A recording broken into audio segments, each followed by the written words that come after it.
शिव के अनेकों मंदिर पूरे देश में हैं, पर भगवान शिव के 12 ज्योतिर्लिंग जहां पर दर्शन मात्र से ही व्यक्ति की सारी समस्याएं दूर हो जाती हैं। 12 ज्योतिर्लिंगों के क्रम में पहला ज्योतिर्लिंग है सोमनाथ मंदिर। ये मंदिर गुजरात बेरावल बंदरगाह से कुछ ही दूरी पर प्रभास पाटन में स्थित है। शिव महापुराण में सभी ज्योतिर्लिंगों के बारे में बताया गया है। इन ज्योतिर्लिंग के संबंध में मानता है कि सोमनाथ के शिवलिंग की स्थापना खुद चंद्रमा ने की थी। चंद्र के द्वारा स्थापना की जाने की वजह से इस शिवलिंग का नाम सोमनाथ पड़ा है। जाने इस प्राचीन मंदिर से जुड़ी खास बातें। चंद्र को मिली थी शाप से मुक्ति। प्राचीन समय में दक्ष प्रजापति ने अपनी 27 कन्याओं का विवाह चंद्रदेव के साथ किया था। दक्ष की सभी कन्याओं में से रोहिणी सबसे सुंदर थी। चंद्र को सभी पत्नियों में से सबसे अधिक प्रेम रोहिणी से ही था। इस बात से दक्ष की शेष 26 पुत्रियों को रोहिणी से जलन होने लगी। जब ये बात प्रजापति दक्ष को पता चली तो उसने क्रोधित होकर चंद्रमा को धीरे धीरे खत्म होने का श्राप दे दिया। दक्ष के श्राप से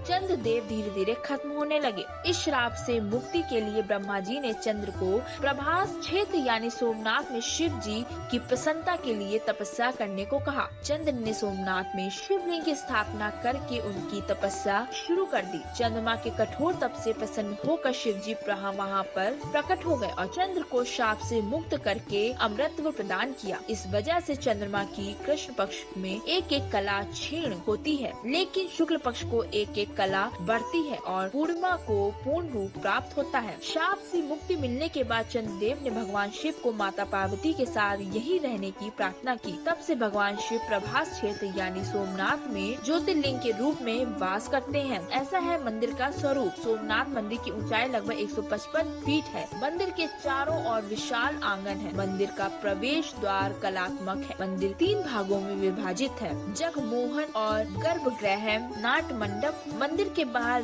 रानी अहिल्याबाई आदि की मूर्तियां भी लगी हैं। समुद्र किनारे स्थित में ये मंदिर बहुत ही सुंदर दिखाई देता है। शिव पुराण में कथा है कि जब शिव सोमनाथ के रूप में यहाँ निवास करने लगे तो देवताओं ने यहाँ एक कुंड की स्थापना की। उस कुंड का नाम रखा गया सोमनाथ कुंड। कहते हैं कि इस कुंड में भगवान शिव और ब्रह्मा का साक्षात निवास है, इसलिए जो भी इस कुंड में स्नान करता है उसके सारे पाप धुल जाते हैं। उसे हर तरह के रोगों से निजात मिल जाता है। इस शिव पुराण में लिखा है कि असाध्य से असाध्य रोग भी कुंड में स्नान करने के बाद खत्म हो जाता है। लेकिन एक विधि है जिनको मानना पड़ता है। अगर कोई व्यक्ति 6 रोग से ग्रसित है तो उसे उस कुंड में लगातार 6 माह तक स्नान करना होगा। ये महिमा है सोमनाथ की। Special desk news plus.